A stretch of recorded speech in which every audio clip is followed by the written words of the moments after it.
Hi mga kasisi, so kani nga videos gahapon ra ni October 24 kay birthday man sa among pinakagwapo ug pinakamacho nga kinamanghurang lalaking ulitaw na gyud. So diri nga part is gingnan ko sa kong mama ako daw mag-ihaw sa manok.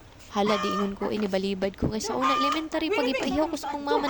Wa jud ko nakalimot ato nga. Wala man nay dugo nga ni aga sa liog sa manok. Nga gigulgol man unta nako. Nakalimot ko nga ako daing natuok ang manok sa luwi kay sa tanan nalagom jud din taon. Wala jud dugo nga moagas ana. So, and then, ang nahitabo, ang akong partnera ang gipagulgol sa manok kay mahadok lagi ko. So, nag-prepare po si mama siyang palad. And then, gitawag na mo ang pinakagwapo, pinakamacho nga kinamanghuran kay sa among birthday boy lagi. Gipaduguan na mo, 'di ba kay kitang mga Pinoy, hilig kahiligan nato or nasa kultura na nato nga basta mag-birthday ang usa ka tawo ato dyan ang panduguan no.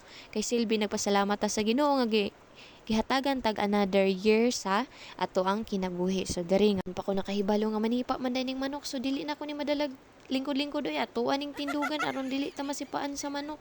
Bitaw oy namatay na gani binuangan pa jud bitaw.